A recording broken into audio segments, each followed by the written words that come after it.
네, 안녕하십니까. 황태순 TV의 황태순입니다. 오늘 2019년 8월 5일 월요일입니다. 그러니까 지난 8월 2일 금요일이죠. 금요일 문재인 대통령이 일본에 지지 않겠다, 이제는 일본에 지지 않겠다 이야기하고 그동안 2일, 3일, 4일 지난 2박 3일 동안 그야말로 문재인 정권의 모든 실세들은 나서서 그야말로 이제 실질적으로 일본과 일전 결사, 죽창을 들어라, 뭐 이런 어떤 그야말로 분위기를 고조하고 있는데 결국 돈은 정직한 것 같습니다. 그래서 금 얘기했고 그날 오후에 이제 증권 시장 문 닫았고 토요일, 일요일 지났는데 오늘 아침부터 보면은 굉장히 안 좋은 기조로 보면은 코스피나 코스닥 증권 시장이라든지 환율이 시작됐죠.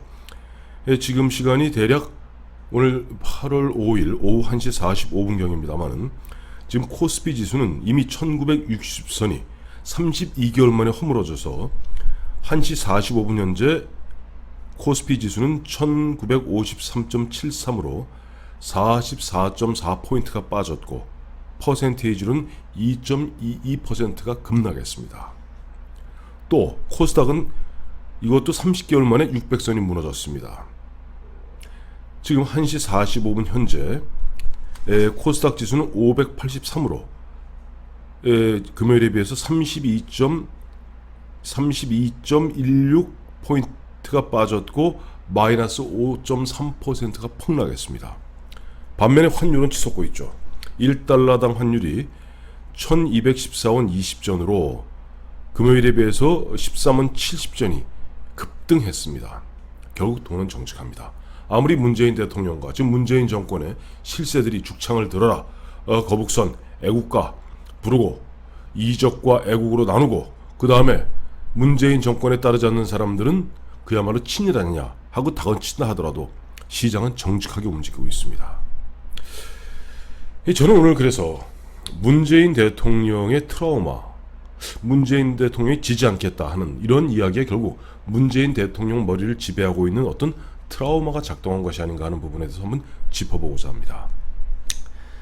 8월 2일 임시국무회의죠. 임시국무회의에서 보면 문재인 대통령이 뭐 지지 않겠다, 이젠 지지 않겠다 라고 얘기했고 그야말로 여기에 대해서 또 뭐 일본에 보면 뭐 외무성 부대신인가 하는 친구는 뭐 무례하다 라고 얘기하고 있는데 마침 어젠가요 보니까 김현종, 지금 현재 보면 대한민국의 좀 모든 것에 어떻게 보면 항해사 사령탑은 김현종 그러니까 국가안보실제 2차장이 모든 것을 쥐고 있는 것 같습니다. 이 친구는 뭐 미국에도 갔다가 또 얼마 전에는 금모으기 운동을 벌려야 되는 거 아니냐는 그런 얘기도 했는데 김현종 그 2차장의 직속 비서관이 최종건 비서관입니다. 아시겠습니다만 최종건 비서관은 지난해 9.19 군사 합의를 실질적으로 이끌어낸 사람입니다. 참고로 최종건은 군 출신이 아닙니다. 1974년생으로서 연세대 교수 출신이죠. 근데 최종건 비서관이 문재인 대통령의 이와 같은 작심 발언에 대해서 뭐라고 표현하고 있냐니까 문재인 대통령님의 발언은 노력의 시작을 알리는 역사 선언이다 이런 식으로 이야기하고 있어요. 이건 문재인 대통령이 지금 보면 초강경으로 나가는데 결국 지금 김현종 2차장과 또 김현종 2차장 바로 밑에서 호흡을 맞추고 있는 최종건 비서관 같은 사람들이 주도하고 있는 것이 아닌가 하는 생각이 듭니다. 그런데 문재인 대통령의 지지 않겠다, 누구한테 지지? 우선 일단 워딩 자체는 이제는 일본에 지지 않겠다 라고 얘기했습니다만 전 그 대상이 일본뿐 아니라 여러 곳에 걸쳐 있다고 봅니다. 첫째, 문재인 대통령이 지지 않겠다 하고 그런 뭐랄까 어떤 트라우마, 머리를 지배하고 있는 것은 바로 노무현, 본인이 비서실장으로 민정수석으로 모셨던 노무현 대통령의 케이스를 봤던 것 같습니다. 아시겠습니다만 노무현 대통령 처음에 뭐라고 그랬습니까? 나는 미국에 가보지도 않았다, 반미는 어떠냐 라고 해서 대통령이 되었지만 막상 대통령이 되고 나니까 현실에 그게 녹록치 않았던 겁니다. 그래서 당시 부시 정부하고 호흡을 맞춰가면서 뭐 이라크 파병이라든지 조금 뒤에 이야기입니다만은 한미 FTA 체결이라든지 그 추진이죠. 그 다음에 지금 좌파들이 그토록 반대하는 제주 강정마을 뭐 이런 부분의 등등의 일들은 사실은 노무현 대통령이 본인의 전통적 적극적 지지층들의 반대를 무릅쓰고 국익을 위해서 추진했던 측면이 큽니다. 그런데 지금 문재인과 그들이 보았을 땐 노무현 대통령이 현실하고 너무 쉽게 타협하는 바람에, 즉 너무 쉽게 져주는 바람에 결국은 정권을 빼앗기고 패족의 신세에 머물렀던 것이 아닌가 하는 그런 어떻게 보면 자기들의 아픈 추억이 문재인 대통령 머리를 지배하고 있는 것 같습니다. 또 한 사람이 있죠. 문재인 대통령 머리를 지배하는 사람은 본인이 사실 축출하다시피 한 박근혜 전 대통령입니다. 기억하시겠습니다만 2016년 JTBC에서 뭐 최순실하고 어쩌고저쩌고 얘기 나오자마자 박근혜 대통령이 그 다음날 대국민 사과를 합니다. 정확히 사과라기보다 해명이죠. 이 부분에 대해서 지금 문재인과 그들은 그것을 빌미 삼아서, 즉 당시 박근혜 대통령이 바로 하루 만에 대국민 사과를 하는 것을 갖다가 딱 꼬투리 잡아서 몰아치지 않았습니까? 그 다음에 자 최순실이 어쩌고저쩌고 하면서 저 광화문에 촛불 들고 그러지 않았습니까? 결국 그런 식으로 촛불을 갖다 드립다 들다 보니까 박근혜 정부가 무력화되고 결국 무너지지 않았습니까? 이들은 자신들이 박근혜 정권을 갖다가 박근혜 대통령으로부터 정권을 빼앗아 왔던 그런 것들이 자기들에게 적용될까봐 어마어마한 트라우마에 시달리고 있는 것 같습니다. 그래서 이 사람들이 이제 지지 않겠다, 문재인 대통령이 지지 않겠다 하는 것은 지극히 우리 내부를 향한 일종의 정치 행위라고 봐야 됩니다. 그래서 우파, 반대파들에게는 절대 공격의 빌미를 주지 않는다. 그래서 애국대 이적으로, 그 다음에 애국대 이적 이퀄 친일파, 이런 구도를 형성하는 가운데 그 다음에 반대파들의 입을 봉쇄하고 또 자기의 적극적 지지층을 향해서는 다시 한번 촛불을 들어달라고 지금 이른바 SOS 사인을 보내는 겁니다. 그것이 지지 않겠다예요. 그런데 여기 또 묘한 딜레마가 있습니다. 그러니까 국민들한테는 자, 우리 지지 않겠다. 나 대통령부터 이런 결연한 자세로, 계백장군 같은 자세로 나서고 있다. 옆에 보면은 조국 전 수석은 죽창가를 부르고 최재성 의원은 갖다가 의병 일으키자 그러고 김현종 지금 제2차장도 보면 그야말로 동해번쩍 서해번쩍 하면서 대통령이 좀 역사 선언하셨다라고 이제 최종관 비서관 등을 통해서 이야기하면서 분위기를 몰아가면서도 실제 바로 김현종 2차장이 8월 2일 날 문재인 대통령 그 국무회의 발언 이후에 청와대에 나와서 브리핑을 했어요. 거기 무슨 얘기를 했냐니까 지난 7월 달에 사실은 2차례에 걸쳐서 일본에 특사를 파견한 적이 있다. 그래서 특사의 파견 목적이 뭐냐? 두 가지입니다. 첫째는 우리가 지난해 2018년 10월에 대법원의 강제징용에 대한 대법원 판결에 대해서 8개월 동안 우리가 어쨌든 일본에게 어떠한 사인도, 어떠한 대답도, 어떠한 메시지도 주지 못한 부분에 대한 해명. 또 하나는 그럼에도 불구하고 지금 한번 대화로서 문제를 풀어보자 하는 그런 취지의 임무를 받은 특사를 2번 파견했다는 겁니다. 어마어마한 얘기입니다. 김현종 씨가 아시는 분은 아시겠습니다만은 사실은 미국에서 중고등학교, 대학교 나오고 미국에서 학위하고 미국의 변호사입니다. 우리 국내에 와서도 뭐 변호사 생활을 여러 번 했습니다만은 이 양반이 공직 경험은 일천합니다. 그러다 보니까 정무적 감각이 떨어지는 것 같아요. 왜? 문재인 대통령이 더블 플레이 했다는 것을 갖다가 김현종 씨는 만천하에 공개한 겁니다. 문재인 대통령은 바로 국무회의장에 나와서 보면 다시는 지지 않겠다. 일본을 갖다가 뭐 가로 열고 가로 닫고 거의 버르장머리를 고쳐놓겠다. 우리는 일본을 뛰어넘을 수 있다. 라고 국민들을 어떻게 보면 선전선동하고 있는 그 와중에 또 옆에 보면 조국이라든가 최재성이라든가 심지어는 그동안 좀 뭐 지소미아 문제가 조금 한 발 빼려 하는 듯 했던 이해찬 대표까지도 보면 마구 주먹을 휘둘러야 되는 이런 분위기지만 사실은 그 사이에 가서 일본 측에 가서 일반 진사사절단이라고 하죠. 상대방의 노여움을 좀 누그러뜨리는 그런 진사사절단 2명을 갖다 보냈다. 2번을 보냈다는 겁니다. 결국 뭡니까? 문재인 대통령과 문재인 정권에서는 국민들에게는 나 죽을 각오가 돼 있어 라고 얘기하는 것 같지만 뒤로는 보면 흔한 얘기로 좀 일본 눈치 보기에 급급했다는 거 아닙니까? 그래놓고 국민들은 계속 선전선동하고 있어요. 이래서 안 됩니다. 정직해야죠.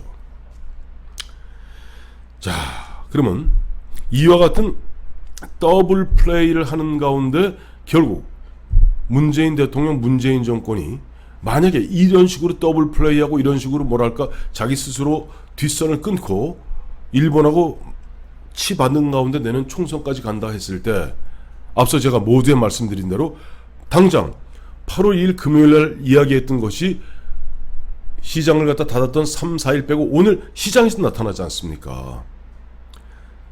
2년 반 만에 코스피 지수가, 코스닥 지수가 마구 폭락하기 시작하고 달러 환율이 오르기 시작하지 않습니까?